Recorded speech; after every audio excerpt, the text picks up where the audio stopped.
They said I wasn't real community, so I was uninvited from the HOA Legacy Gala. But my money was apparently still welcome. They didn't just want a contribution. They forged my signature on the venue contract and listed me as guarantor on a loan I never knew existed. They wanted perfect photos and a party built on lies. I brought the receipts and revealed the truth in front of 200 guests and a very shocked groom-to-be.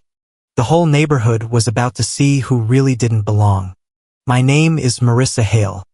I'm 32 and my world is a carefully balanced ecosystem built on a freelance brand designer's income, thrift store finds, and the boundless energy of my 8-year-old son, Noah.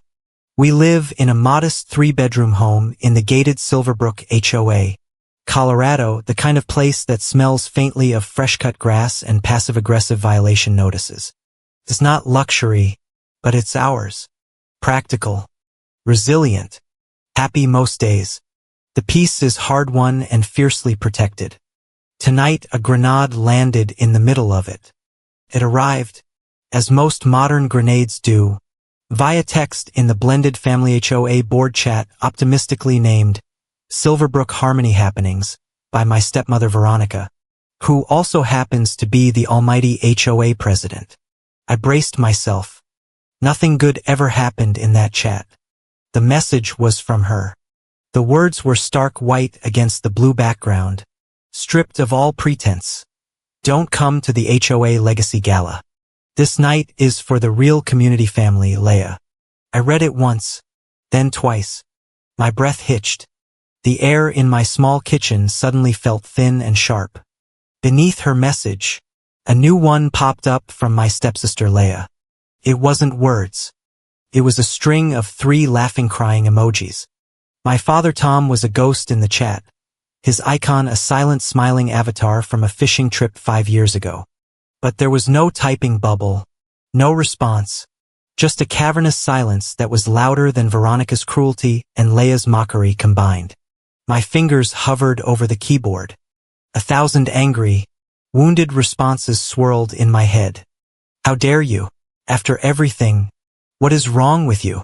But I've learned over the last 15 years that reacting with emotion to Veronica is like pouring gasoline on a fire she's gleefully building, while citing HOA Rule 47, be about maintaining neighborhood aesthetics. You don't win. You just get burned and fined $250 for improper mailbox color. So I took a steadying breath, pushed the hurt down into the familiar callous place I keep it, and typed back a single calm sentence. Then you won't need my card for the venue. I hit send. The blue bubble appeared, clean and final. Almost immediately the words "seen" appeared beneath it. And then nothing. No reply. The grenade had exploded and the perpetrators had simply walked away from the crater.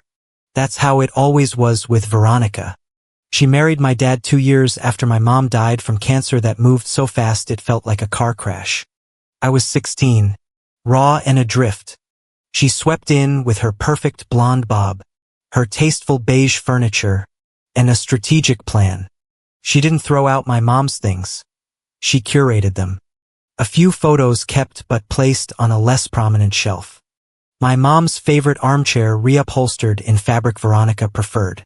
It was a slow, methodical eraser, sanding down the past until the house, and the entire HOA, bore no resemblance to the life we'd lived there.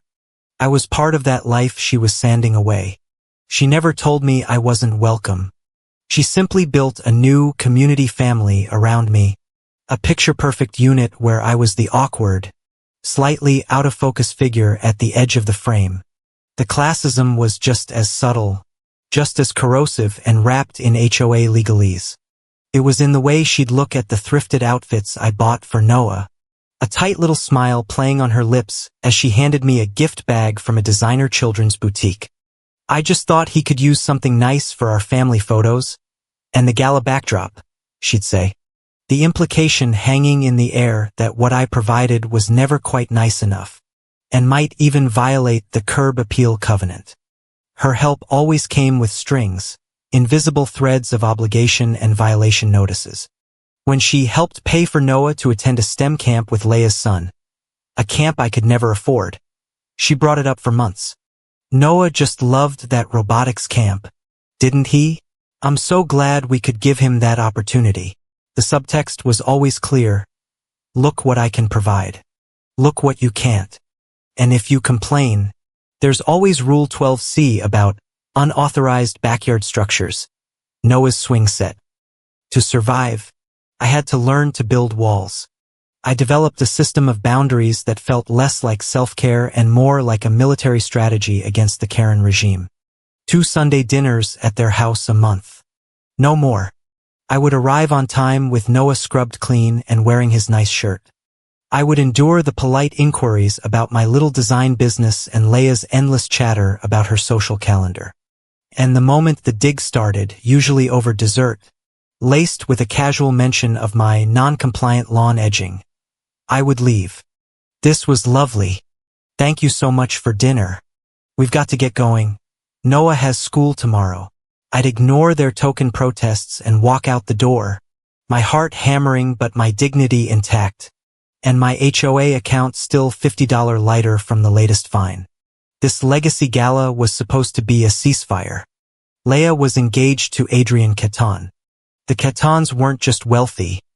They were a local dynasty. Whitmore Caton real estate signs were on half the luxury properties in Silverbrook County. Old money. The kind that whispered while Veronica's new money HOA presidency shouted.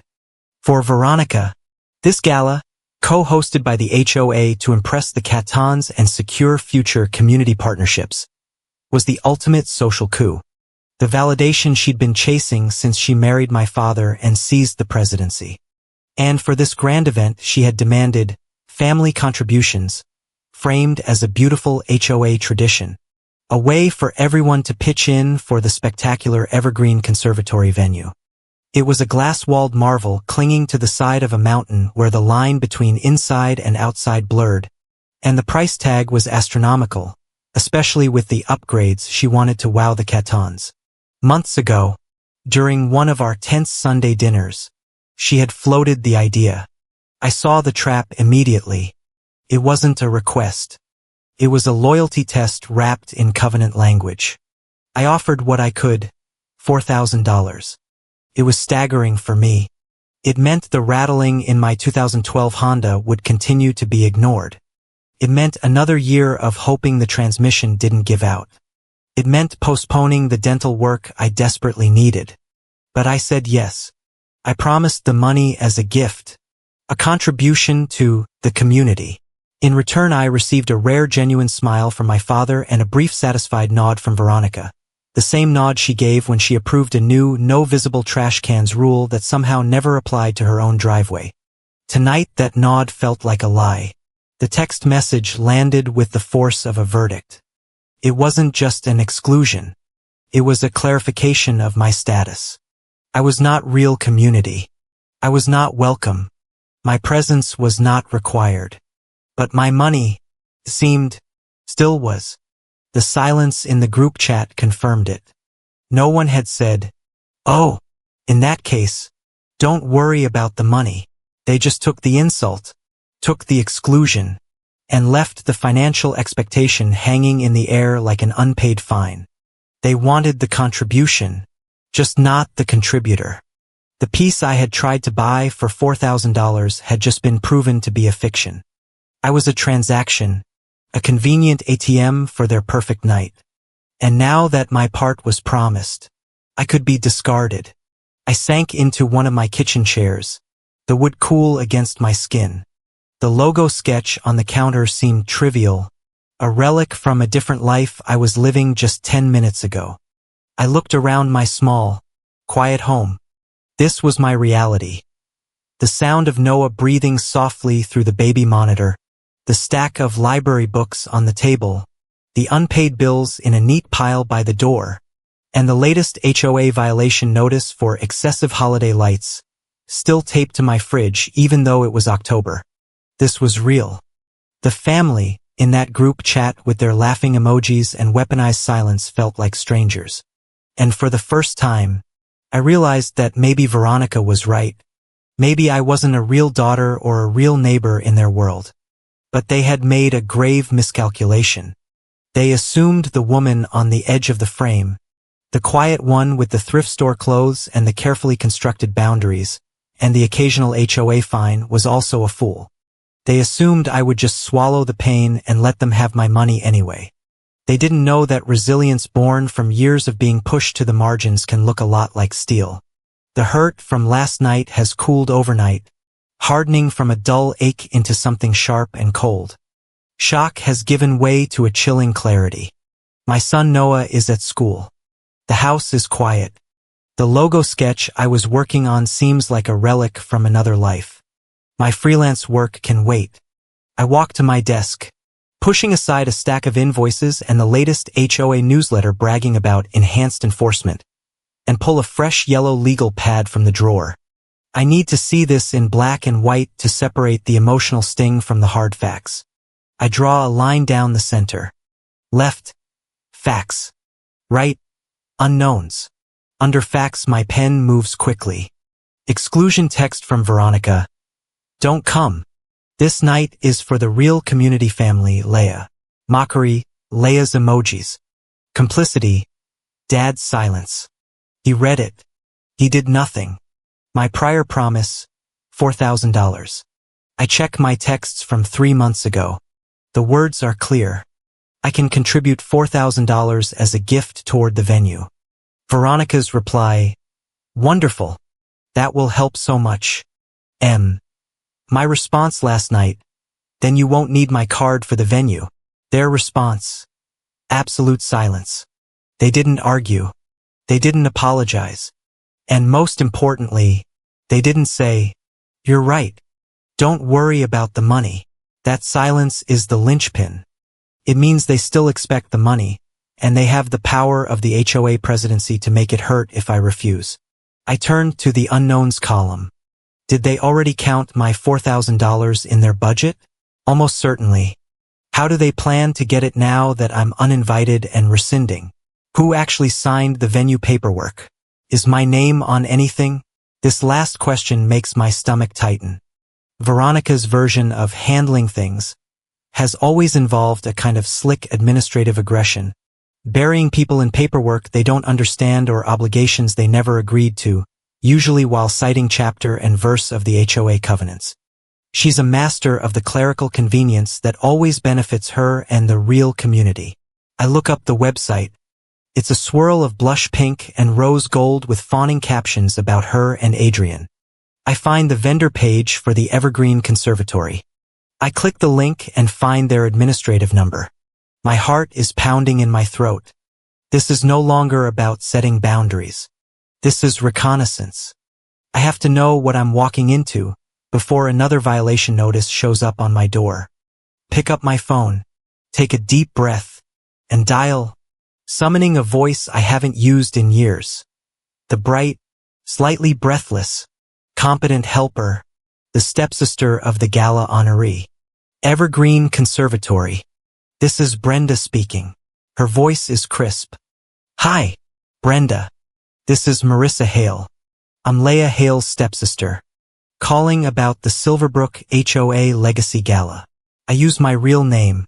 It's a gamble, but if my name is on something, it's the only way in. Oh, hi, Marissa. Of course. Are you calling about the floor plan? We just sent that to Veronica. No, I'm actually just helping coordinate the final payments. I say, trying to sound breezy like a beautiful community daughter. I know Veronica is handling the primary balance, but I'm managing my own contribution and just wanted to confirm the exact final amount due and the date. Just crossing my T's. No problem at all. Let me pull up that file. Silverbrook HOA Legacy Gala. Okay, here we are. I hear clicking. The final balance is due in 10 days. We've received the primary deposit, so the remaining total is $30,500. We're just waiting on that final installment from the primary. And of course, the partial payment expected from M. Hale, the co-payer.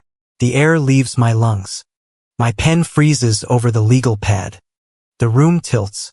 I'm sorry, I say, and my voice is thin, betraying the shock. Can you repeat that last part? Co-payer? Yes, ma'am, Brenda says, her cheerful tone unwavering. The contract lists you as the secondary co-payer. We have the primary payments from Ms. Veronica Hale, and the contract stipulates the final balance includes the $4,000 portion from you to be paid by the 15th. This isn't an expectation of a gift. It's a contractual debt. My gift promised freely has been twisted into a legal obligation, under the watchful eye of the HOA president who also happens to be my stepmother. Brenda, I am so sorry, I say, forcing panic into my voice to mask the ice-cold rage. I think there has been a massive communication breakdown. I don't have that contract in front of me. Could you please just read me exactly what the payer lines say? Put upon sigh. More clicking. Okay, let's see. Agreement is between the Evergreen Conservatory and primary payer Veronica T. Hale. Signature received. And secondary co-payer Marissa J. Hale. And it's signed. We have initials received electronically for both parties. VTH and MJH. My middle name is Jane. I haven't used that initial on anything since I was 16 years old getting my first driver's permit. I signed my name Marissa Hale always. Veronica, who handled my father's paperwork for years and now runs the HOA with an iron fist, is one of the only people on earth who would even know my middle initial. This wasn't a mistake. This wasn't a mix-up. This was calculated. This was forgery. Wrapped in HOA community spirit. My hand is shaking so hard I can barely hold the pen. Brenda, one last thing. This is so embarrassing. They've been forwarding mail all over. What address do you have listed as the notice address for me? For Marissa Hale. She reads it back to me. My father's address. The house I haven't lived in for 14 years. The house where Veronica sorts every piece of mail and decides which violation notices to overlook for her own family. I was never meant to see the contract. I was never meant to know my name was on it. I was just supposed to be shamed into sending the money for a party I was banned from. And if I didn't, they would have a signed contract to hold me liable anyway, while the HOA board looked the other way. Thank you, Brenda. You've been incredibly helpful. I hang up the phone. I sit in the total silence of my home. The hum of the refrigerator the only sound. This is so much worse than a family squabble. This is identity theft. This is fraud. They didn't just push me to the edge of the family photo and the community photo, they used my name to finance the gala. The fog of shock clears, replaced by a cold, sharp focus. I am a designer. I live by documentation. I pull up my text messages. I find the thread from 3 months ago. Me. I can contribute $4,000 as a gift toward the venue. Veronica. Wonderful. That will help so much. Thank you. I screenshot the exchange. The word gift is clear as day. I pull up last night's text. Veronica. Don't come to the HOA Legacy Gala. This night is for the real community family, Leia. I screenshot that too. I create a new encrypted folder on my desktop. I label it Gala Documentation. I save the files. Then I open my email. My fingers fly across the keys. The clacking sound sharp and violent in the quiet room. To Brenda at Evergreen Conservatory. Subject. Urgent contractual dispute. Fraud notice Silverbrook HOA Legacy Gala. Dear Brenda, thank you for your time on the phone moments ago. To confirm our conversation, you informed me that I am listed as a secondary co-payer on the event contract for the Silverbrook HOA Legacy Gala. Please let this email serve as formal written notice. I did not at any time authorize this status. I have never seen this contract. I have never signed this contract. The initials MJH are not a valid or legal representation of my signature. I did not provide them. My offer of $4,000 made via text to Veronica Hale on date was explicitly and demonstrably a gift to the family, not a contractual obligation to your venue. See attached screenshot 1. Furthermore, as of last night, I have been formally and publicly uninvited from this event by Veronica Hale, HOA President. See attached screenshot 2. Therefore, my offer of a gift is formally rescinded. I formally dispute my status as co-payer and deny any and all financial liability for this event. I demand my name and all associated financial information be removed from this contract immediately as it was added fraudulently and without my knowledge or consent.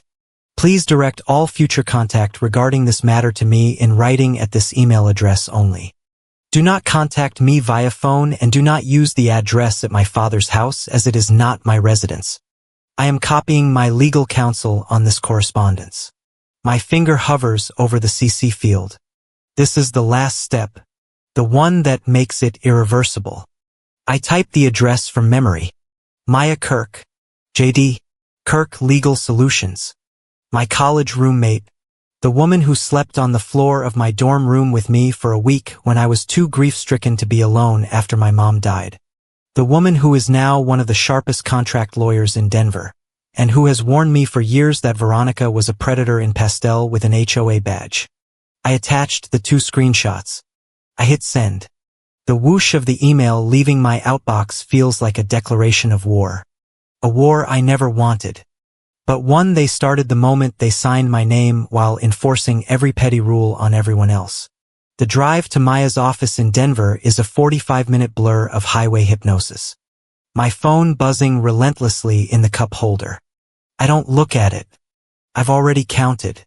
7 calls from Veronica, each one punched to voicemail. 3 from my father, which I let ring until they stopped, and an unceasing stream of texts from Leia, a frantic staccato of, "You're being insane and mom is crying," mixed with, "The HOA board is furious. How could you jeopardize the gala?" I find Maya in a small glass-walled conference room, a stack of files on the table next to a steaming mug of coffee.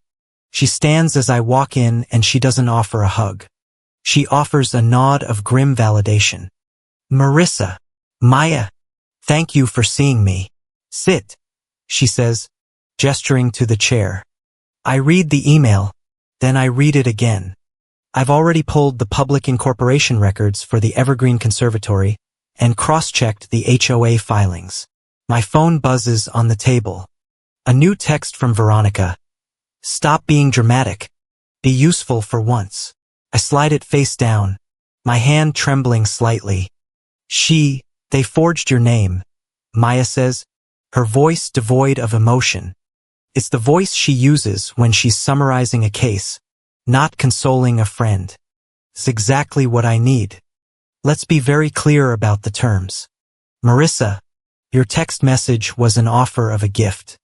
It was conditional. It was not time-bound and it had no consideration. What they put your initials on is a contract.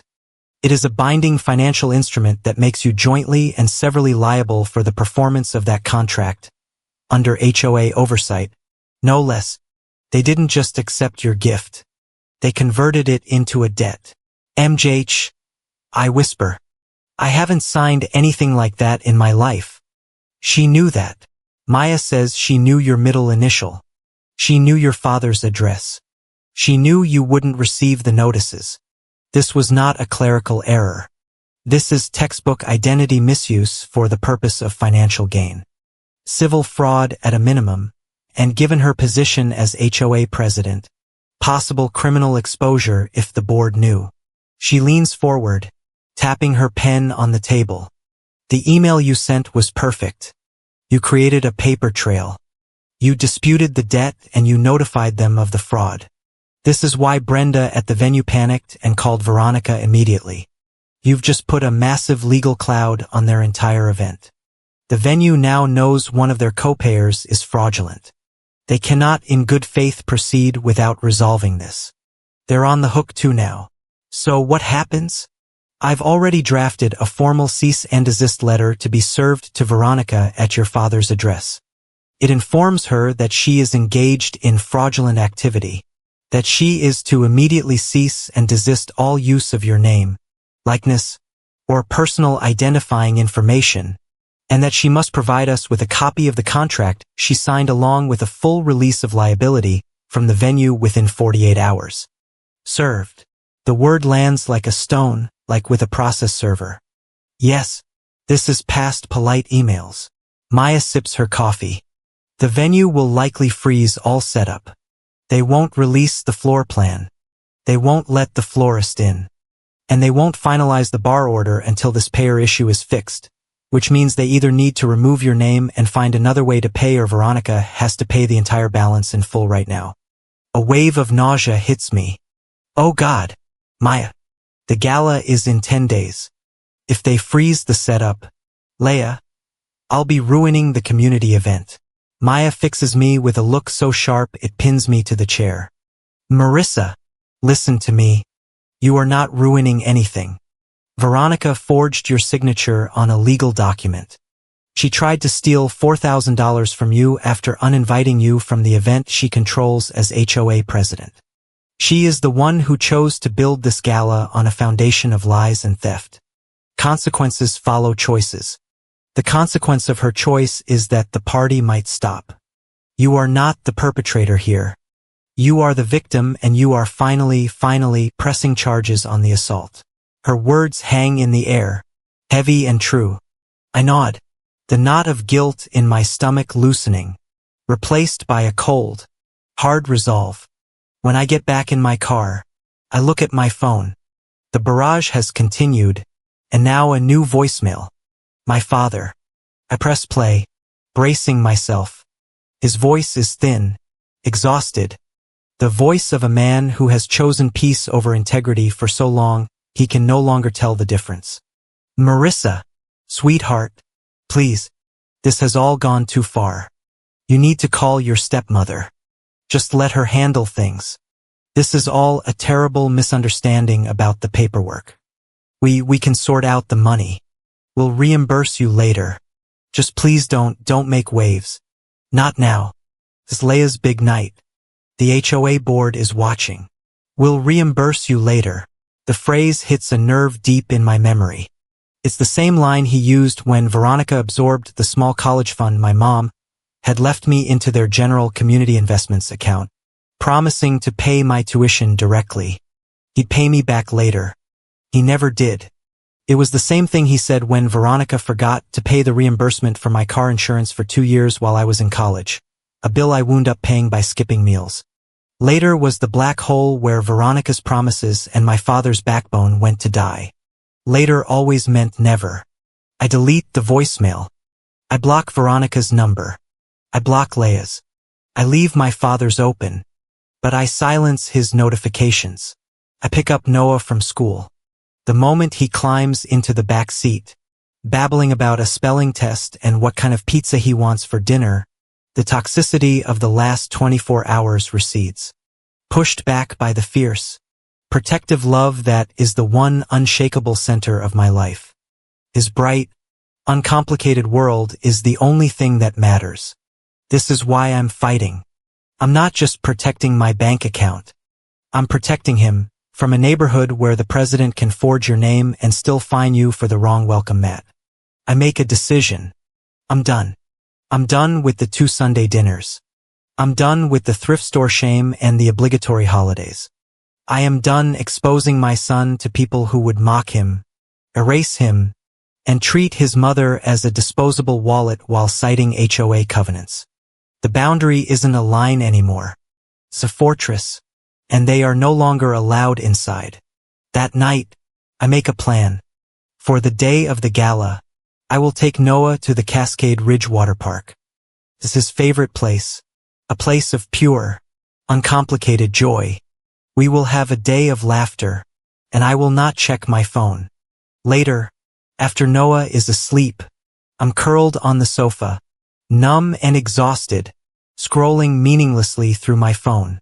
I see Leia's profile, a new post. It's from her pre-gala shower, an event I wasn't invited to. There's a photo of her, Veronica, my dad, and a sea of polished, smiling faces, all raising champagne glasses. The caption, "Community is everything." I stare at the photo. My dad is beaming, his arm around Veronica. There is no sign of me, no trace of Noah. We are ghosts. The word community about in her mouth feels like a curse, especially when she's the one who writes the rules that keep people like me on the outside. I'm about to throw my phone across the room when a new notification pops up at the top of the screen. A message request on Instagram. The account has no profile picture and a random string of numbers for a name. I open it. One line, check your credit pull last month. A chill colder than anything I felt yet snakes down my spine. This is too specific. This isn't a random scam. This is a tip from someone inside the HOA machine who's seen enough. My hands are shaking again, but for a different reason. I grab my laptop, log into my credit monitoring service. I scroll down, my heart pounding a sick rhythm against my ribs. I don't have any credit cards. I have my car loan and my student loans. I never apply for anything.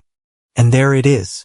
A hard inquiry dated 4 weeks ago from a lender I've never heard of, Silverest Financial, a boutique lender. I recognized the name. Veronica had mentioned it in passing, bragging about the Gala upgrades they'd secured. Something about an ice sculpture and a string quartet. They needed my social security number for a hard pull. My dad, he has my SSN. It's in his old files. Files Veronica has meticulously organized, digitized, and controlled for the last decade. They didn't just forge my initials on a venue contract for $4,000.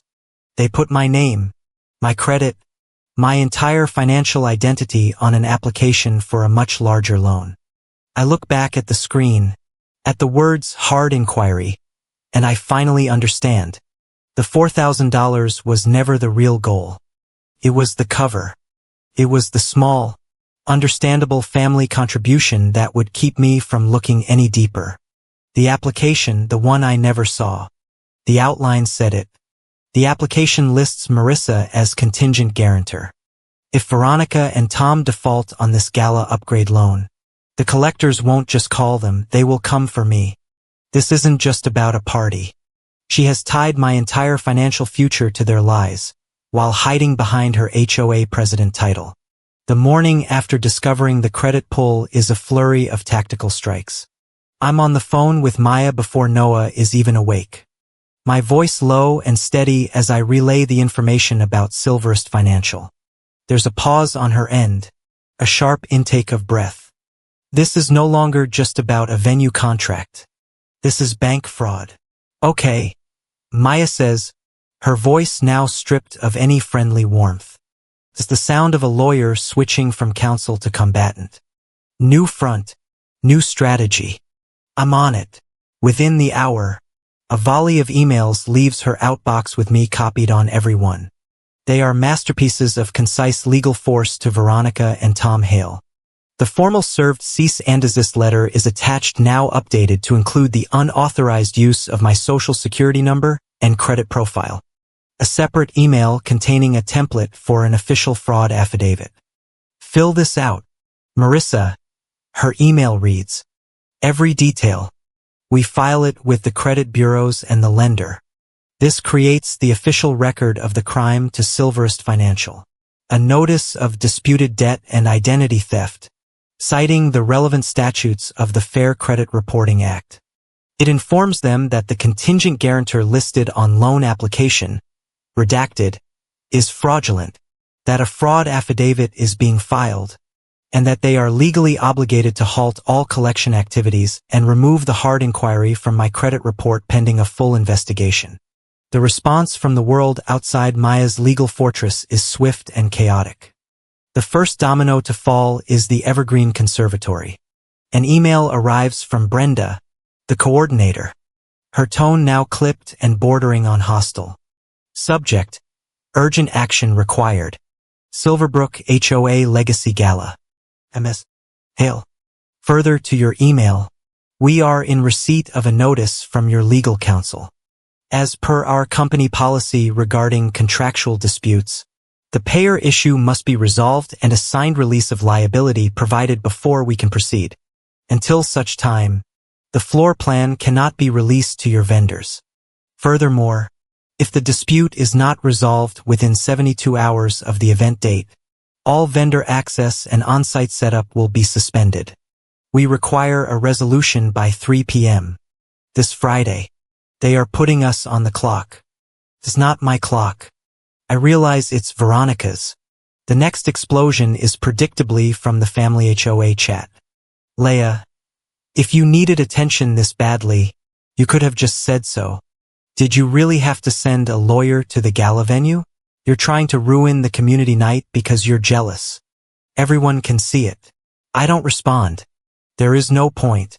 You can't reason with a narrative that has already cast you as the villain, especially when the narrator is the HOA president. I block her number again, but then a new message appears from a number I don't recognize. My heart lurches, expecting another attack, but the tone is different. Hi, Marissa. This is Adrian Caton. I know this is out of the blue. I hope you don't mind. I got your number from the wedding planner's contact sheet. Well, Gala planner. Leah's mom has been saying some confusing things, and I just heard the venue has put a hold on everything. She told us months ago that you opted out of the gala due to social anxiety and wanted to keep your contribution private. Is everything okay? Opted out due to anxiety. The lie is so elegant, so perfectly Veronica. It paints me as fragile and unstable while painting her as a compassionate, understanding stepmother and HOA leader protecting my privacy. It's a work of art. While she simultaneously finds me for visual clutter, I stare at his message for a long time. This is a fork in the road. I could ignore him. I could tell him to talk to his fiancée. Or I could give him the one thing Veronica has denied him, the truth. I make my choice. I don't type a single word in response. I simply open my photo gallery. I find the screenshot of Veronica's text. Don't come to the HOA Legacy Gala. This night is for the real community family, Leah. I find the screenshot of Leah's laughing emojis right below it. I forward both images to Adrian Caton. I wait. The typing bubble appears, disappears, then appears again. Finally, a reply comes through. Adrian, this isn't what I was told at all. I am so sorry. And then silence. A different kind of silence than my father's. A thoughtful, shocked silence. My phone rings. It's an unknown number. My gut tells me it's her. Using someone else's phone. I let it go to voicemail. A minute later, the notification pops up. The transcript is garbled, but the words are clear enough. It's a low, hissing whisper. A voice I've never heard from her before. The voice of a queen whose castle, and her HOA throne, is crumbling. You listen to me. You have made a catastrophic mistake. You will call your lawyer and you will tell her to stand down. You will sign the contract amendment the venue is sending over and you will wire the $4,000 by Friday at noon. You will fix what you broke, or I swear to you, Marissa, we will fix this without you. The threat hangs in the air. Vague, but chilling. We will fix this without you. What does that even mean? A lawsuit? Public slander through the HOA newsletter? I save the voicemail. A cold dread pooling in my stomach. As if on cue, a text from my dad arrives. Tom, please don't make waves. Just sign what she needs you to sign. No questions, no concern, just a plea for my compliance. He is no longer a father. He is Veronica's spokesman and the HOA's silent enabler. The pressure is immense. A coordinated pincer movement of threats and guilt. But instead of making me want to fold, clarifies my purpose. I am no longer just reacting. I am building a case. I sit down at my laptop and create a new document. The timeline. August 12th. Verbal offer of $4,000 made to V. Hail as a gift. September 2nd.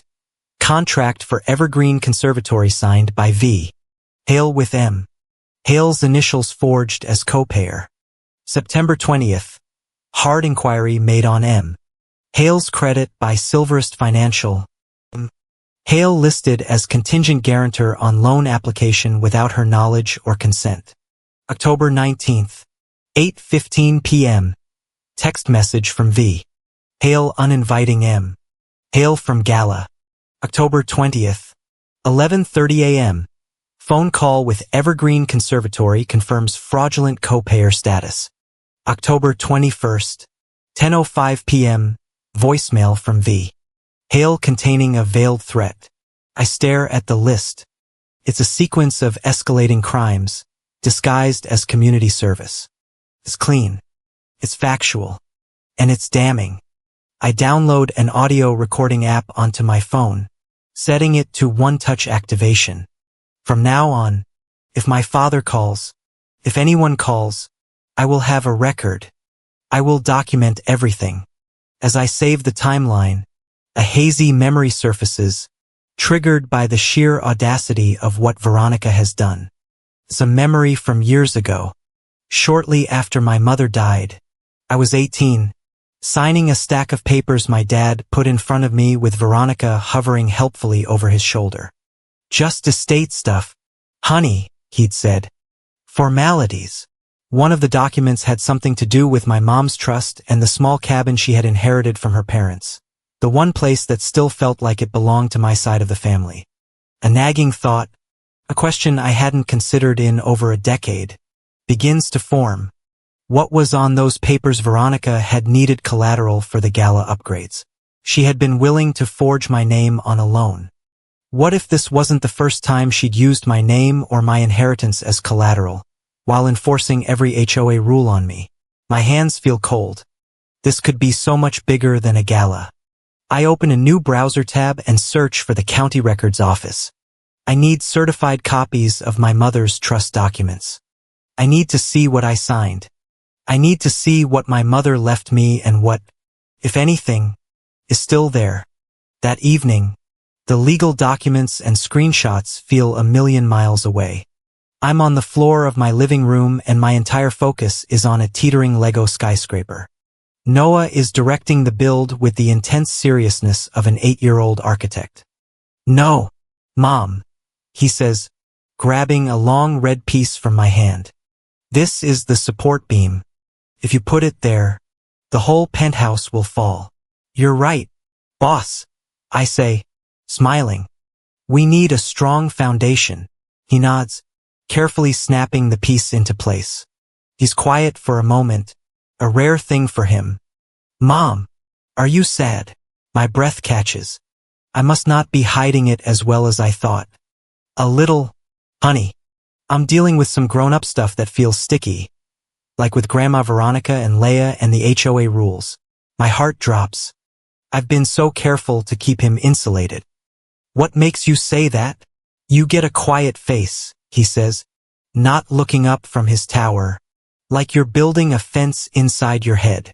I pull him away from the Legos and into my lap. He smells like playground dirt and apple juice. You are too smart, buddy. You're right. I am building a fence. You know how we have a fence around our apartment pool to keep everyone safe?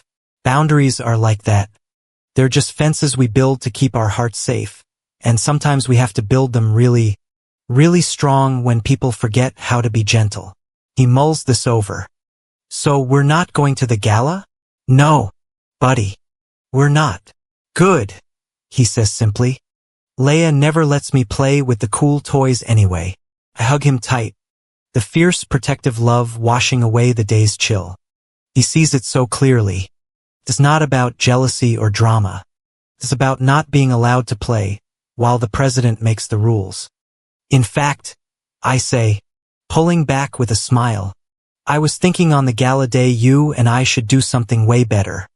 How about Cascade Ridge Water Park? His eyes go wide. The big one with the vertical drop slide? The very one. Yes, he screams, scrambling out of my lap to do a victory dance. Yes, yes, yes. I watch him, my heart aching with a pure, uncomplicated joy. This is my family. This is my why. I pull out my phone, navigate to the water park's website, and buy 2 non-refundable tickets for that Saturday. I save the confirmation to the Gala documentation folder, but I rename it Evidence of a Better Life. The next morning I'm bringing in the mail when I run into my neighbor Mrs. Connolly.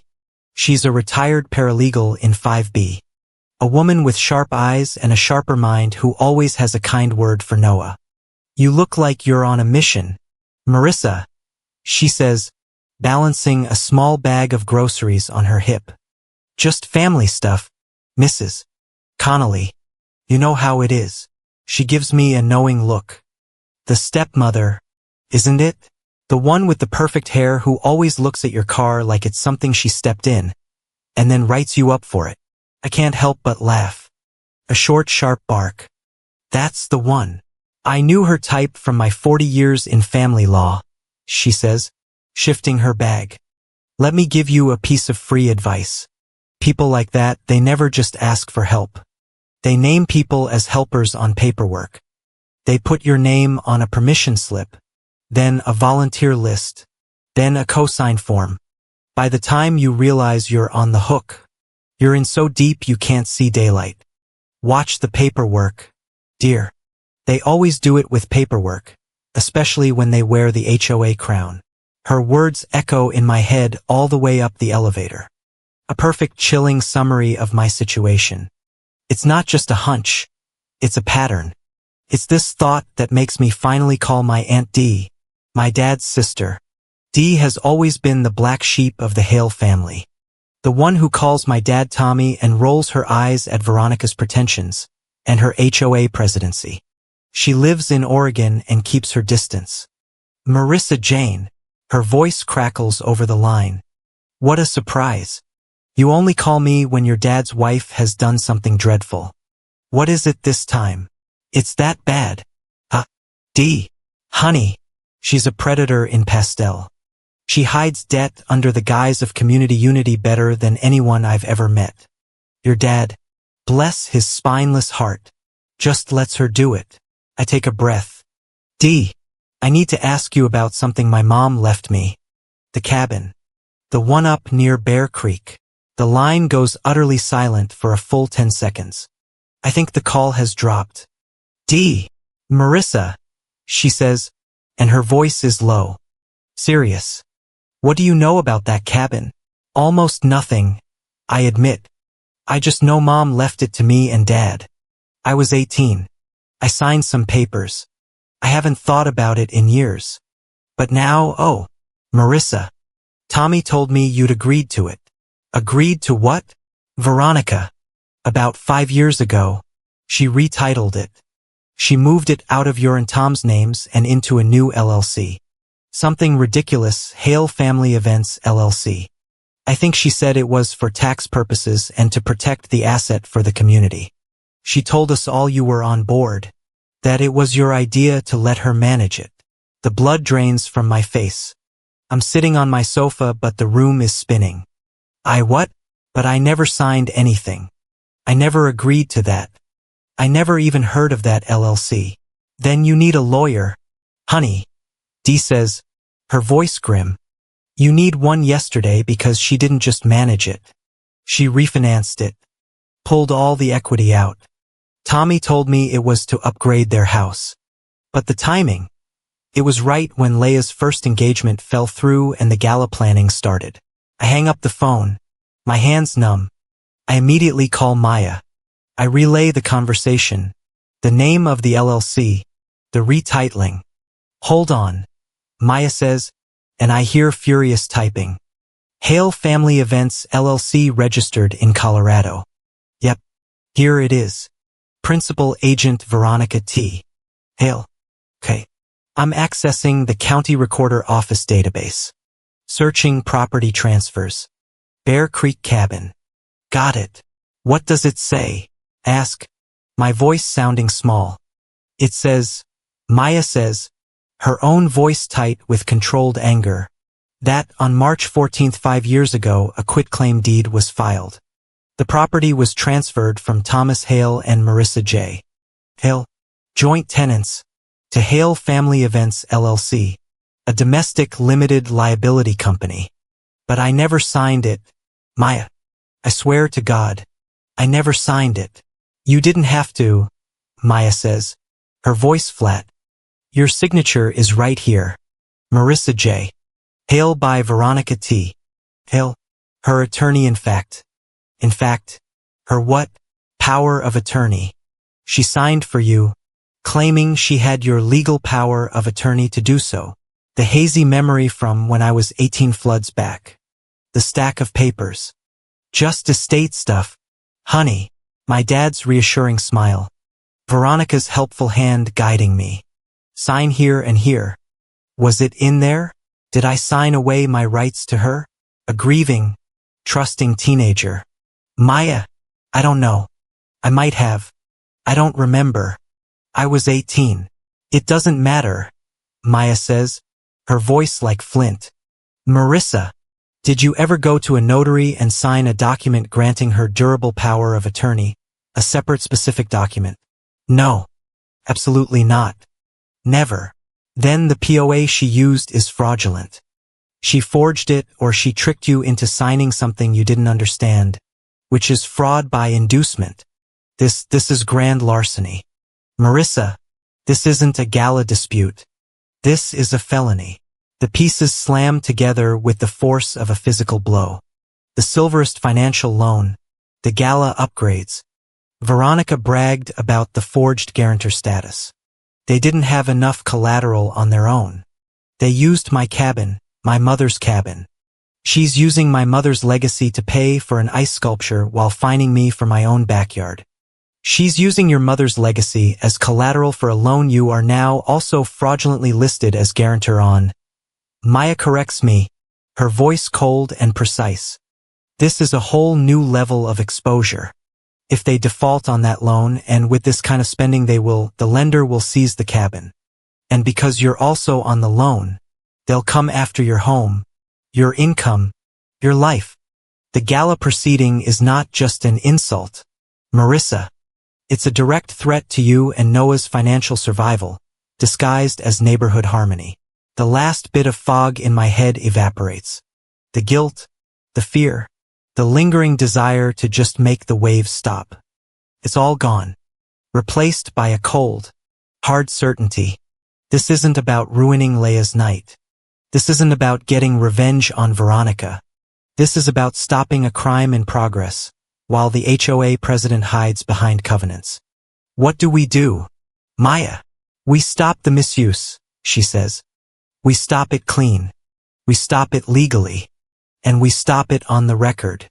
I'm filing an emergency lease pendens on the cabin property right now. That will cloud the title and halt any transactions. Then we notify the lender that their collateral is a disputed fraudulent asset. We're no longer just disputing your name on the loan. We're disputing the entire loan's foundation. Do it, I say, my voice steady. Do it now. The emotional storm had passed. In its wake there was no grief or rage, only a profound and unsettling calm. The hurt had burned away, leaving behind the hard, unyielding bedrock of my resolve. Now it was a chess match. The board was a series of legal documents, and the pieces were facts, paper versus people. Maya moved first. The following morning my inbox chimed with the confirmation of her filings. Each one was a precise strategic strike. A digital missile launched from her downtown office. The affidavit of POA fraud. This was my sworn statement, a detailed account of the fraudulent power of attorney Veronica had used to seize my mother's cabin. It was now a permanent public record. The lease pendens filed with the county recorder. This was a public warning sign planted directly on the cabin's property title. It announced to the world that the property was the subject of a lawsuit, effectively freezing it, could not be sold, refinanced, or used as collateral by anyone until the dispute was resolved. The notices were formal. Updated notices were sent to both the Evergreen Conservatory and Silverest Financial. They now knew in unambiguous legal terms that not only was my name being used fraudulently, but the primary asset being leveraged as collateral for their services and loans was under legal dispute.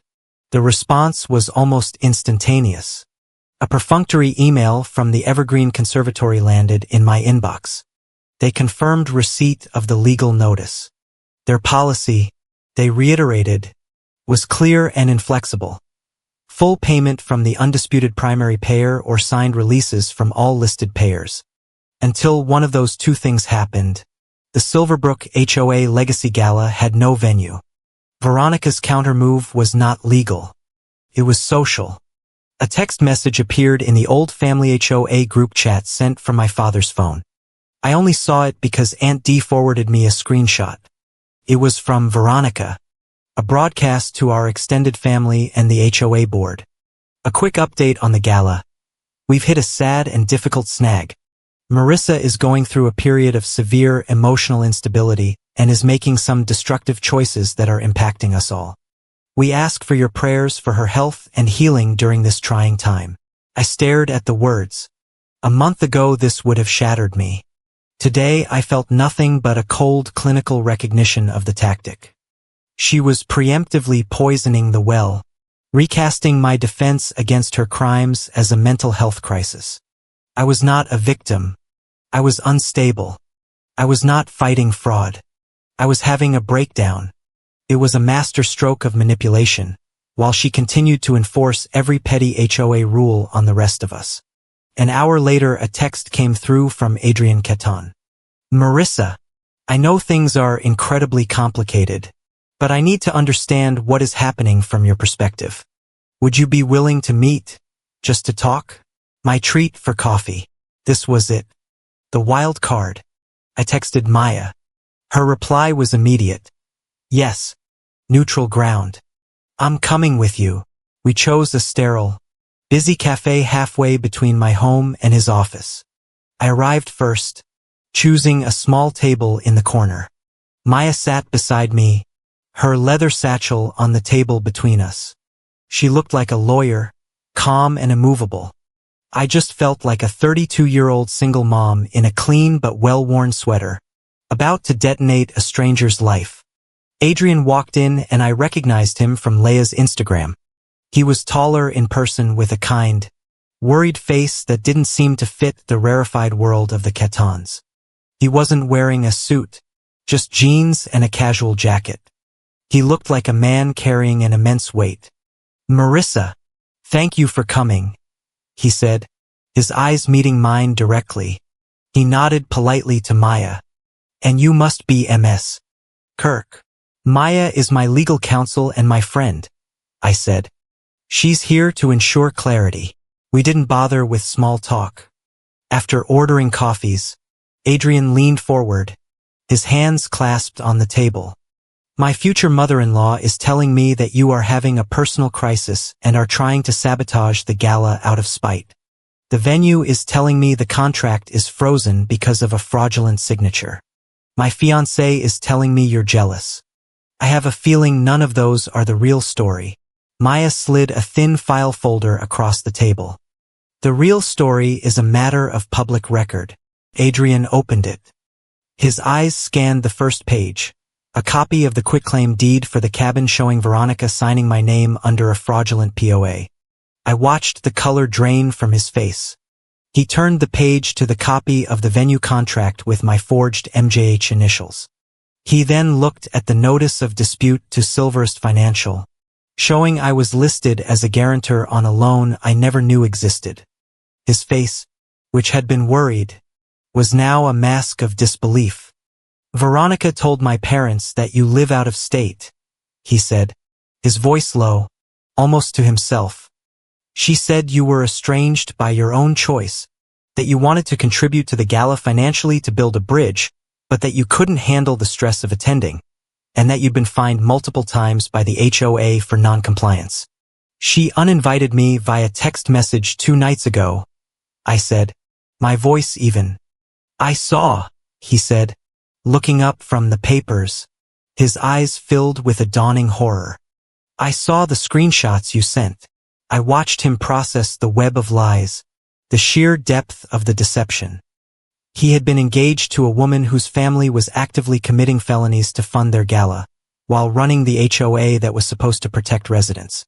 Did she also happen to mention, I asked softly, that I have a son? He froze, his gaze snapping to my face. The question seemed to hang in the air, completely outside his frame of reference. A son? His name is Noah. He's 8. He is Leia's nephew, your future nephew. Adrian just stared at me. It was clear from his expression that this was the first time he was hearing of my son's existence. The lie wasn't just about my location or my mental state. It was a complete eraser. Veronica and Leia hadn't just pushed me out of the family photo and the community photo. They had pretended my child didn't exist to present a cleaner, more palatable family and HOA image to the Catons. This, I could see, was the blow that landed hardest. Person can be estranged. A child is a fact, a life, a branch of a family tree they had sawed off and hidden. I didn't know, he whispered. I swear to you, I didn't know. I know, I said. He looked down at the documents again, then back at me. Can I have copies of these? Absolutely, Maya said. Before I could answer, she pulled a card from her satchel. Email me a request. I will provide you with secure read-only links to watermarked PDF copies of all public filings. You can share them with your family, your counsel, whomever you see fit. He took the card, his fingers closing around it like a lifeline. He looked at me, his expression a mixture of apology and shock. What do you want, Marissa? What will make this stop? I met his gaze. There were 1,000 things I could have demanded, 1,000 ways I could have leveraged this moment for revenge. But I only wanted one thing. I'm not asking you to call off your engagement gala, Adrian, I said, my voice clear and calm. I'm not asking for money.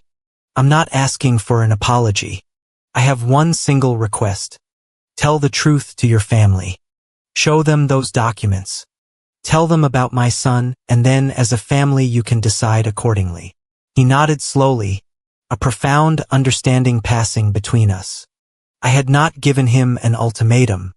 I had given him a responsibility. That night, after I had tucked Noah into bed, I sat in the quiet dark of my living room. I felt a strange sense of peace. The ball was no longer in my court. I had presented the facts. I had held my boundary. The rest was up to them. Just before midnight my email chimed. It wasn't from Adrian. The sender was Ella Caton. I knew the name instantly. Adrian's mother, the matriarch, the old money. The subject line was simple. A conversation. The email was brief, polite, and carried an unmistakable weight of authority. Dear Ms. Hill, my son Adrian has shared some deeply concerning information with us this evening. My husband and I would be very grateful for the opportunity to speak with you at your earliest convenience. We are available to meet you wherever you are most comfortable. Sincerely, Ella Caton. A new player had just stepped onto the board and she wasn't playing Veronica's game. She was playing her own. I replied to Ella Caton's email just after dawn.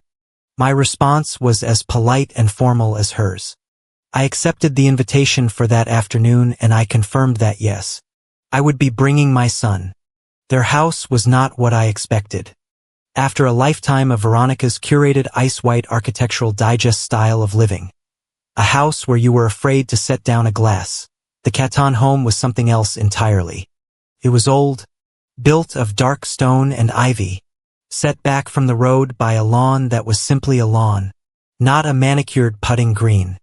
It was a house built by old money, which I was learning just meant the money was quiet, comfortable, and confident enough not to shout or enforce petty HOA rules. Ella Caton met us at the door. She was a woman in her late 60s with intelligent eyes and a face that was kind but yielded nothing. She wasn't dressed for a performance, just in simple slacks and a cashmere sweater. Ms. Hail, Marissa. Thank you for coming, she said, her voice warm. And then she bent down, looking Noah directly in the eye. And you must be Noah. I'm Elaine. It's a pleasure to meet you. I hear you're a fan of baseball. Noah, usually shy, just nodded, his eyes wide. Good. My husband Martin has been dying to show someone his collection. A man stepped out from the library, tall with a shock of silver hair and a genuine smile. "Noah, is it? Martin Caton. I'm glad you're here. The Rockies are having a rough season, and I need a second opinion on my 1972 starter mitt." He held out his hand and Noah, to my astonishment, took it. "I have a mitt," Noah said quietly. "But it's new." "Well, the new ones have no soul," Martin said conspiratorially. "Come on, let me show you one with some history." He led Noah down the hall, their voices fading as they discussed batting averages. There was no performance, no cameras, no performative pity. They hadn't shunted Noah off to a playroom with an iPad. They had engaged him, welcomed him, and in one simple human gesture acknowledged him as a real person, something the HOA president had never done. Elaine led me to a sunroom. Lemonade and cookies were on the table. It was all so terribly, disarmingly civilized. "He's a lovely boy, Marissa," she said, pouring me a glass. "You've done a wonderful job with him." "Thank you," I said, my throat tight. We sat. She did not probe or pry. She just waited. Finally, she set her glass down. "Adrian has told us everything he knows. He showed us the documents you provided, the quitclaim deed, the venue contract, the notice to the lender." Her eyes were steady, analytical. "I want to hear from you. What is it that you want from us?" I thought of Veronica's threats, of mockery, of my father's silence. I thought of the endless list of demands and counterdemands, and the HOA fines that would keep coming. I took a breath and gave her the only answer I had. "Safety," I said. "For my son. His future is tied to my finances. Your future daughter-in-law and her mother have tied my name to their debts fraudulently. They have leveraged an asset my mother left me to fund this gala. I want my name off their loans. I want my mother's cabin back. I want safety." She nodded, absorbing this. "And accountability," I said, my voice stronger. "I want them to be accountable for their actions. This isn't a misunderstanding. This is fraud. This is theft. I am not asking for money. I am not asking you to call off the gala. I am done being the person who absorbs the consequences of their choices while the HOA president writes the rules for everyone else." Elaine was quiet for a long moment, studying me. "That seems more than reasonable," she said finally. "It seems necessary." She leaned forward. "I want to be transparent with you, Marissa. When Adrian and Leah announced their engagement, we were told a different story. Veronica explained your absence. She told us you were a very private person, that you suffered from debilitating social anxiety and couldn't handle crowds. She said you refused to be in photos and had asked to contribute privately from out of state to avoid the spotlight, and that you'd been written up repeatedly by the HOA for violations. The lie was so perfect, so complete, it had made them co-conspirators in my eraser, all while thinking they were being compassionate. Mrs. Caton, I said, I am a freelance brand designer. My job involves pitching to boardrooms. I am a single mother. I handle crowds. I was not offered a choice. I pulled out my phone. I opened the gallery. I didn't need to search. The screenshots were right at the top. I handed the phone to her. She took it, adjusting her glasses slightly. I watched her read the words. I saw her eyes scan the first message from Veronica. Don't come to the HOA Legacy Gala. This night is for the real community family, Leah. I saw her fingers scroll down just a fraction to see Leah's 3 laughing crying emojis. I watched her face. The outline of her face tightens. But that doesn't do it justice. It was a chemical reaction. The warmth in her expression didn't just disappear. It inverted, replaced by a cold, sharp anger that was all the more terrifying for its silence. She did not gasp. She did not exclaim. She simply absorbed the truth. And in that moment I knew the game was over. She handed the phone back to me, her hand perfectly steady. Erasure, she said, her voice quiet, precise. She told us you didn't exist. She told us your son didn't exist. She did it so they could present a cleaner, simpler family. One that matched their ambitions and their HOA image. She stood and walked to the window, looking out at the lawn where her husband was now teaching Noah how to throw a curveball. My husband and I have built our family's reputation on one thing, our word. It is our only real currency, she said, her back to me. Veronica Hale has not only attempted to defraud you, she has actively and with malice attempted to deceive us. She has tried to build her daughter's new life on a foundation of lies and theft. She turned back to me, her eyes like polished steel. There will be no celebration built on erasure. Marissa, the Catons will not underwrite deceit. This is not your problem to solve. It is ours. I found out later what happened next. Adrian, armed with his mother's resolve and the watermarked PDFs from Maya, confronted Leah that night. He laid the documents on her pristine all-white coffee table, the fraudulent POA, the forged contract, the screenshots. He asked her point blank if she knew. Leah did what she always does. She collapsed. She blamed the stress of the gala. She blamed miscommunication as if forging a signature was a typo. She blamed budget fires as if that justified grand larceny. She never, not once, admitted to knowing about the fraud.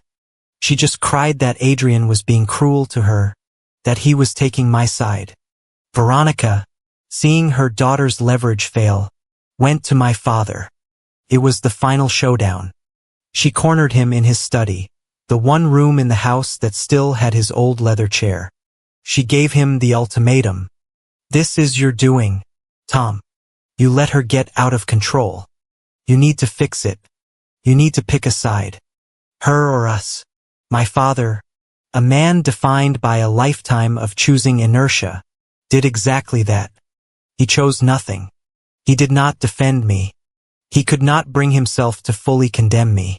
He just sat in his chair, begging for a compromise that didn't exist, and told Veronica he just wanted everyone to be happy.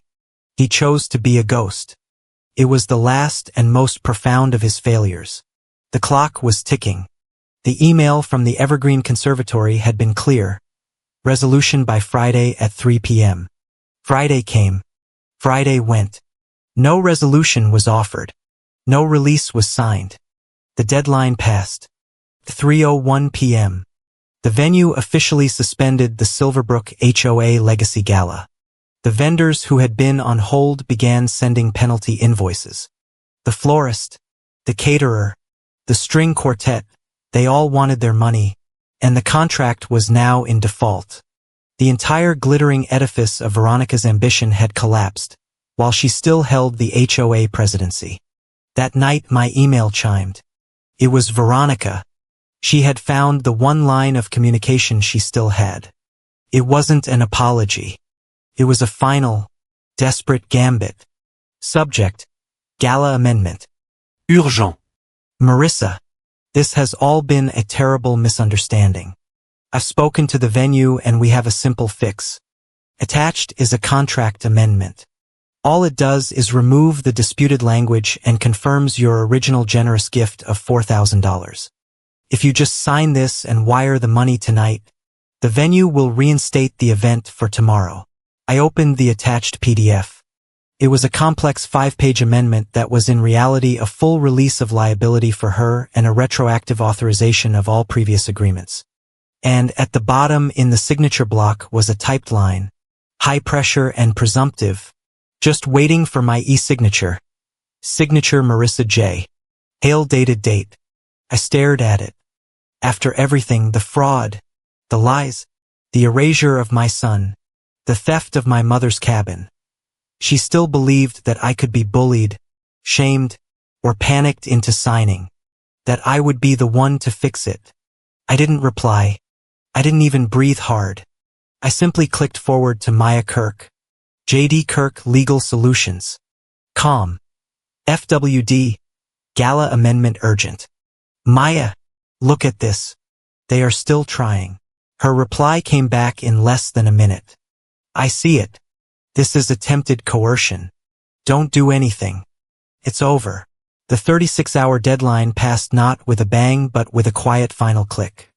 Friday at 3:01 p.m. The Evergreen Conservatory was no longer an option. The ballroom was forfeited. The deposits were lost. The party was over. I spent that evening and the next morning in a strange state of suspended animation. I took Noah to the park. I finished a logo design. I made pasta. And I watched my phone, now sitting on the kitchen counter, light up with the frantic, sputtering death throes of Veronica's plan. The attacks were desperate, unhinged. They came from new numbers, anonymous email accounts. Veronica's voice no longer smooth and controlled but a jagged hiss. You're destroying your sister's life. You are a jealous, pathetic, unstable child and you will regret this. You will be held liable for all the deposits. We will sue you. Leia's messages sent from a new social media account were a chaotic blend of rage and pleading. You win. You ruined it. I hope you're happy. Followed 10 minutes later by, please, Marissa. Mom says you're the only one who can fix this. Just sign the paper. It's just a silent signature. Nobody has to know. I'll pay you back the $4,000. I swear. Just sign it. Please don't do this to me. A silent signature. The phrase told me everything I needed to know. She truly didn't understand. To her, my identity was just a clerical hurdle to be silently signed away so she could have her party, while the HOA president continued her reign. She saw the forgery as an inconvenience, not a crime. I didn't reply to any of it. I forwarded the new threats and the pleading messages to Maya. Then at 10 a.m. on Saturday, the morning of the gala, a new message appeared. It was from Elaine Caton. Marissa, the situation is, as we expected, untenable. My husband and I are insisting on a final in-person meeting. This cannot be solved over the phone. We are invoking the rehearsal slot at the community hall. 11 a.m. In the hall. We have informed Veronica and Tom that their attendance is not optional. We will see you there. It was not an invitation. It was a summons. The community hall was a sterile linoleum-floored basement room smelling of stale coffee and industrial-strength cleaner. Fluorescent lights hummed overhead. It was a place for potlucks and grief counseling. And it was the last pathetic stage for Veronica's grand social play, now stripped of its HOA glamour. We walked in, Maya and I. They were all there, arranged like a dysfunctional tableau. Veronica and my father Tom sat at one folding table. She was dressed in a pristine cream-colored suit, vibrating with a rage so potent it was almost visible. My father looked gray, shrunken, his eyes fixed on the scuff marks on the floor. Leia was in the corner in a designer sweatsuit, her face puffy and stained with tears. And on the other side of the room, a united somber front, stood Adrian, Martin, and Ella Caton. Thank you for coming, Elaine said, her voice cutting through the heavy silence. She was the only one who seemed in command. This is a waste of time, Veronica snapped, her voice tight. We are here to get ready for a gala which my stepdaughter has systematically sabotaged. We are here, Maya said, stepping forward and placing her slim leather briefcase on the center table. Because a series of felonies have been committed and those crimes have led to the complete financial and logistical collapse of this event. How dare you? Veronica shot back. This is a family misunderstanding, a simple clerical convenience that has been blown out of proportion by an unstable vindictive. Let's be specific about the terms, Mrs. Hale. Maya interrupted, her voice calm, clear, and echoing slightly in the bare room. Clerical convenience is not the legal term for forging MJH on a binding venue contract, making my client liable for tens of thousands of dollars.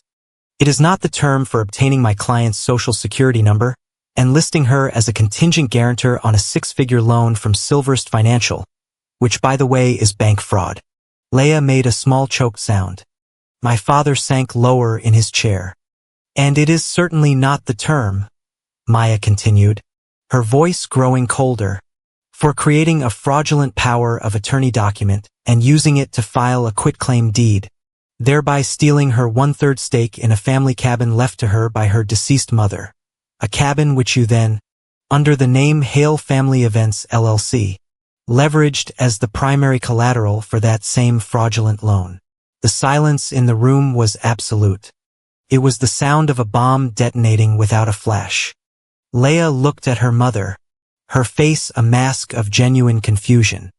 Mom, what POA? What is she talking about? What cabin? Adrian, who had been standing silent as a statue, finally moved. He didn't look at Veronica. He didn't look at me. He looked at his fiancée. His voice was devoid of all passion. A flat dead thing. Leah, look at me. Did you know? Did you know your mother transferred Marissa's inheritance into an LLC? Did you know she used that stolen asset to pay for the ice sculpture and the string quartet? Leah's eyes darted between Adrian and her mother. I don't, Mom. What is he talking about? I just handled the florals. I just wanted the night to be perfect. She trusted her mother. Veronica snapped, answering for her. Leah flinched. Leah is a creative, not a finance person. I handled the complicated paperwork to make her dream come true, as any loving mother and HOA leader would. This is a complete and total misunderstanding, and these are baseless accusations. These are not accusations.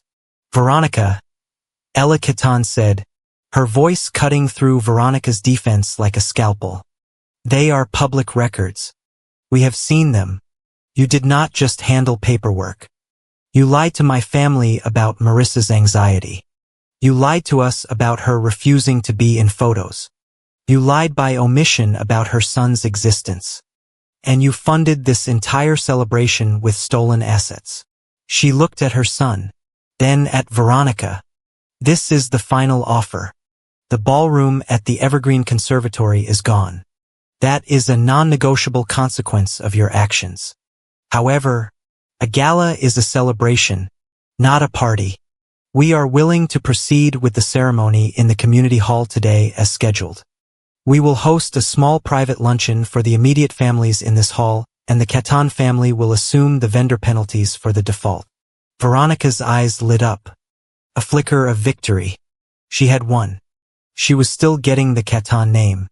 If, Elaine continued, and the word hung in the air like a blade, and only if you, Veronica, sign a full notarized confession of the fraudulent power of attorney, and you and Tom both sign the new quitclaim deed prepared by our lawyers, transferring the cabin back into Marissa's name, free and clear, and you provide a full release of liability from Silver's Financial today. Now, this was it. The choice. She could save the gala, but she would have to admit to the crime. She could keep the social victory, but she would have to surrender the legal one and hand me the signed confession I would need to pursue criminal charges if I chose. All eyes were on Veronica. I could see the calculations warring in her face. Pride versus pragmatism. My father finally spoke. He looked at Elaine, his hands clasped so tightly his knuckles were white. Please, he whimpered, his voice cracking. Please, Mrs. Caton. There must be a compromise. We can pay Marissa back for the cabin later. Can't we just find a compromise? There is no compromise for felony forgery, Maya said flatly. Veronica stood up. The mask of the perfect hostess, the aggrieved mother, the savvy HOA negotiator had all melted away. What was left was pure uncut pride. She would rather let the entire neighborhood burn than admit she had lost. I will not, she hissed, her voice low, be strong-armed, interrogated, and blackmailed by my ungrateful stepdaughter and her ambulance-chasing lawyer on the day of the gala. We will not be signing anything. She grabbed her purse. She looked at my father. Tom, we are leaving. He looked at her. He looked at me. His eyes filled with a pathetic, desperate plea for me to be the one to back down. the one to compromise. I said nothing. I just sat there, resolute, a quiet witness to his final definitive choice. He stood up. He followed her. "Mom! Dad! Where are you going?" Leia cried out, jumping to her feet. "You can't just leave, fix this." "Mom!" But they were gone. They walked out of the community hall, out into the bright October morning, choosing the lie over the truth. Leia was left standing alone, sobbing in the middle of the empty room. She looked at Adrian, her face a desperate ruin. "Adrian, baby, we can fix this. Don't let them do this. It's our night." Adrian just looked at her, his face carved from ice. He didn't speak. He just looked at his mother. Elaine gave a single sharp nod. The decision was made. The meeting was over. There was no resolution. The ballroom was lost. And now, thanks to Veronica's final defiant act of arrogance, the gala itself was dead.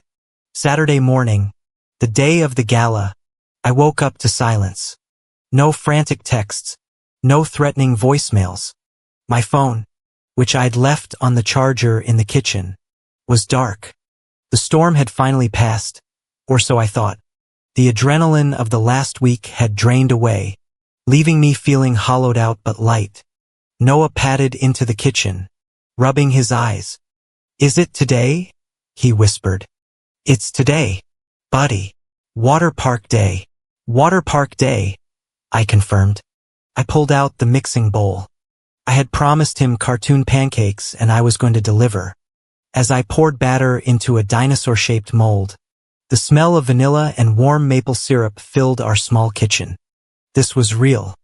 The sizzle of the pan, the smear of flour on Noah's nose, his infectious giggle as he demanded a brontosaurus.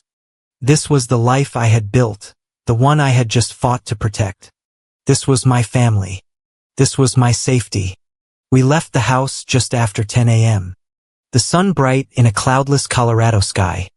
I had packed a cooler with sandwiches and juice boxes. Noah was vibrating with excitement in his car seat, his small swim trunks on under his clothes, his goggles clutched in his hand. I put on his favorite playlist and we sang along badly to songs about animated movie characters.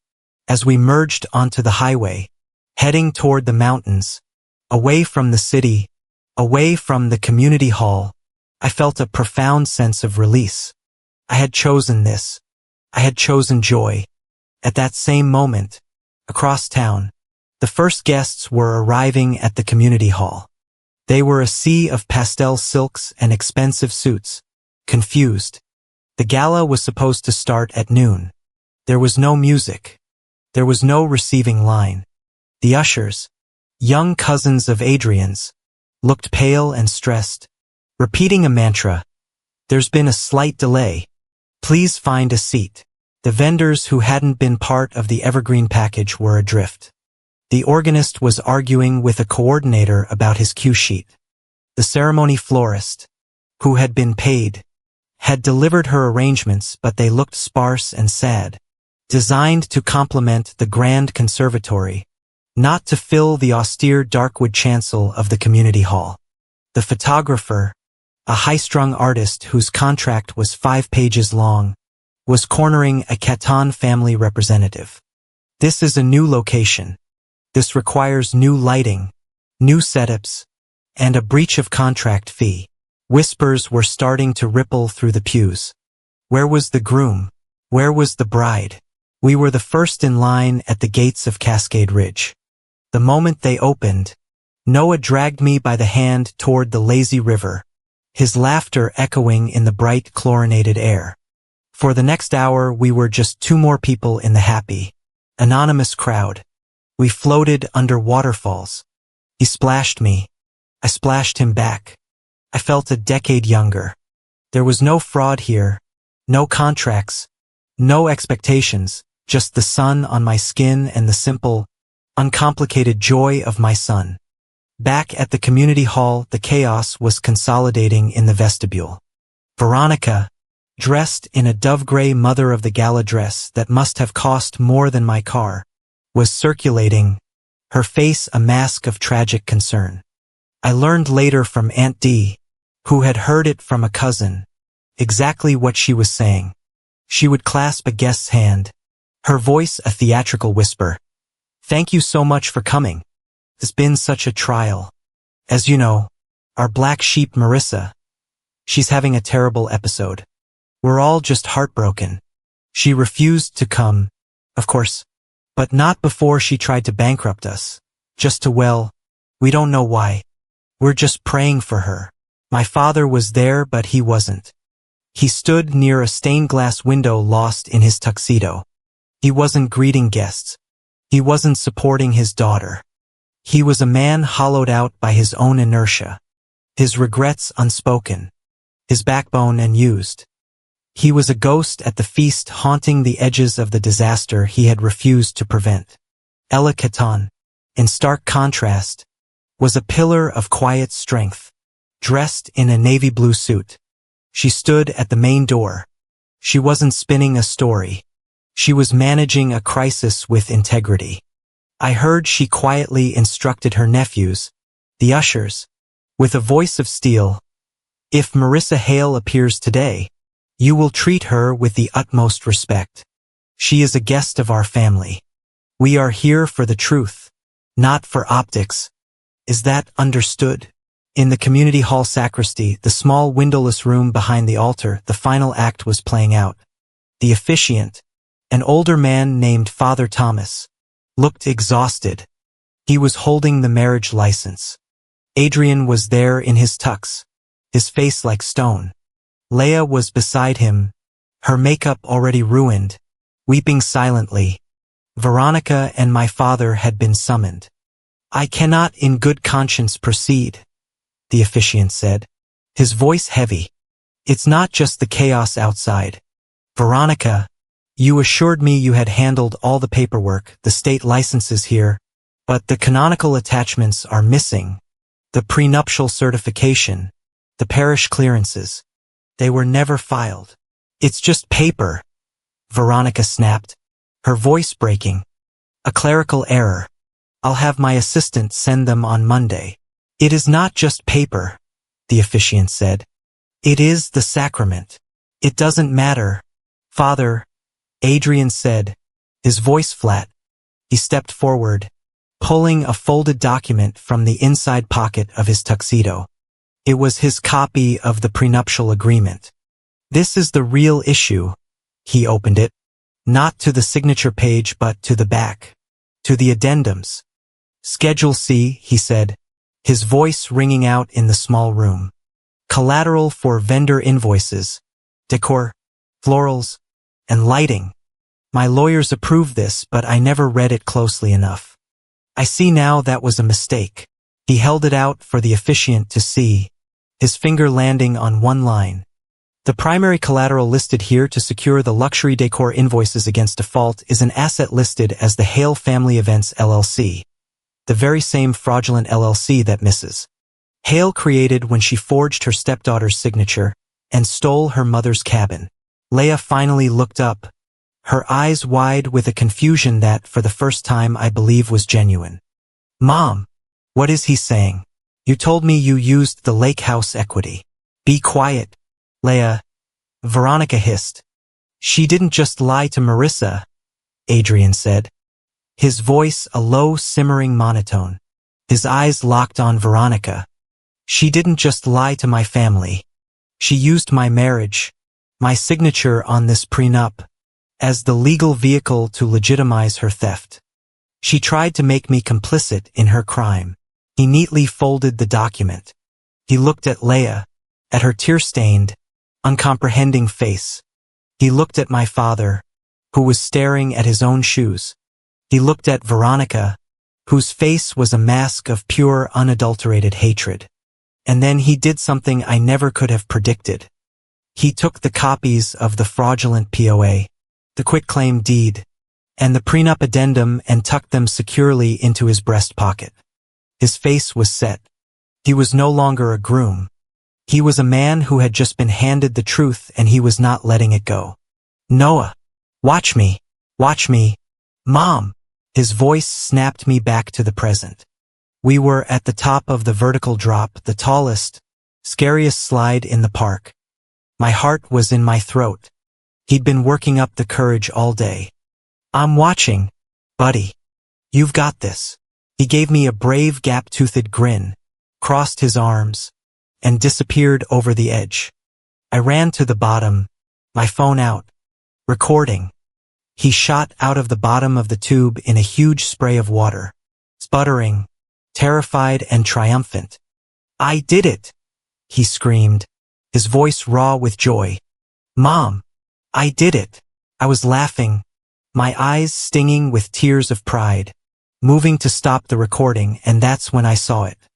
The screen was lit up, not with his joyful face but with a wall of notifications. 10 missed calls, all from the same number. Ella Catan. A new text message from Maya. And a new one from Adrian. The sun was still shining. The sounds of the water park were all around me. But the world I had tried to hold at bay had found me. The silence was over. My phone was buzzing against my wet palm. The bright screen of violent intrusion on the perfect chlorinated joy of the day. Noah was triumphant, shaking water from his hair after braving the slide. I had 10 missed calls from Ella Catan. I sent a quick text to Maya. "Elaine is calling. I'm at the water park with Noah. What do I do?" Maya's reply was instant.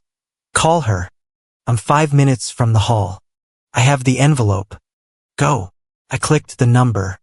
Elaine answered on the first ring.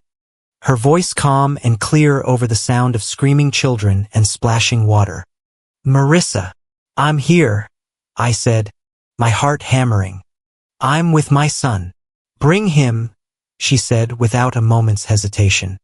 "We are in the vestibule.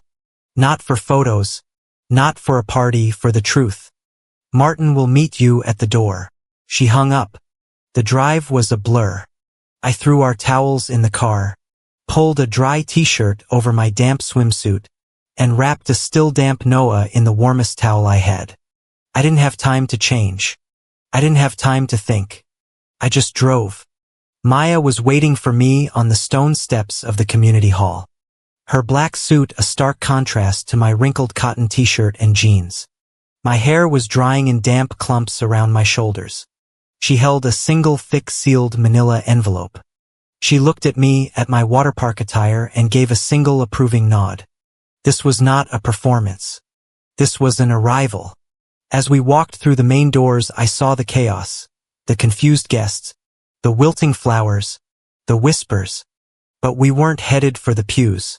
We were headed for a small dark-paneled room off the main hall, the vestibule. Martin Catan stood at the door. He saw Noah, his hand clutching mine, and his kind face softened. "Noah, my man," he said, crouching down. "Your mom has to have a quick, boring grown-up talk. How about you and I go sit in the garden? I think I saw a cardinal." He held out his hand. Noah looked at me and I nodded. "Go with Martin. I'll be right there." I watched him take Martin's hand and disappear down the hall, safe. I turned and stepped into the room. Maya was at my side. It was all there. The final broken pieces of the day. The officiant, his robes on, looking heartsick. Adrian, his face pale and set. Leah, collapsed in a chair, her makeup a gothic ruin. My father standing in the corner, portrait of irrelevance.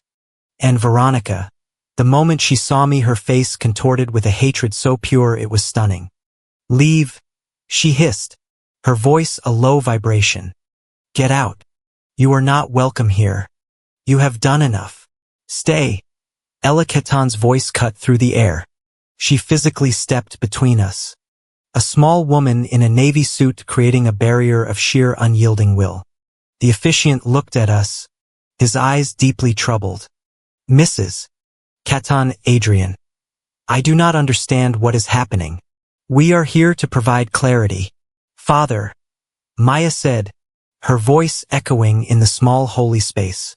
She stepped forward and placed the sealed envelope on the small table in the center of the room. "On behalf of my client Marissa Hale, Maya stated, her voice clear and formal. Please accept this as formal notice. A fraudulent power of attorney was used to cloud the title of her primary asset. Her name and credit were used to secure loans related to this event. Any vows taken today, any contracts signed, any documents filed with the state that are tied to the financial agreements made by Veronica Hale are compounding that liability. Leah made a small gasping sound. Liability. Veronica spat. This is about jealousy. This is about a child's tantrum. Adrian, who had been silent, finally turned. He didn't look at his mother. He looked at Leah. His voice was low, devoid of all heat. A quiet surgical question. Leah, when your mother told my family that Marissa couldn't come, that she was estranged and unstable, did you know? Did you know my mother and father were told that her son, your nephew, didn't exist? Leah's head snapped up. She stared at him, her mouth opening and closing. She had no answer. Her silence was a confession. The officiant looked at the envelope on the table, then at Adrian's prenup, which was still in his hand, then at Veronica. My God, he whispered. Disputed documents. Fraud. I cannot in good conscience proceed. This is a matter of both law and ethics. This marriage, as it stands, is entangled in a crime. I will not officiate. You will. Veronica lunged. Not at me, not at the officiant, but at the envelope on the table. You will not ruin this. That is my family's private business. She was fast, but my father was closer. He moved, a sudden jerking motion. His hand shot out and clamped down on her arm. He didn't just stop her. He held her. His whole body was shaking. His face a gray mask of terror. But he held on. Enough. Veronica, he whispered. It was the first true thing he had said in 2 decades. Voice shaking, but he said it. Enough. Veronica froze, her arm in his grip, her face a mask of complete shock. She had never, not once, been stopped by him. Ella Catan stepped forward into the center of the room, her voice rising to address everyone, including the few select witnesses, Adrian's aunt, Leah's godmother, who were clustered at the door. There will be no vows today, she announced, her voice ringing with the clarity of a bell. There will be no celebration on a foundation of lies. A collective gasp rippled out of the room into the pews. I saw them, the guests turning, the phones rising, their cameras catching the tableau of the ruined gala.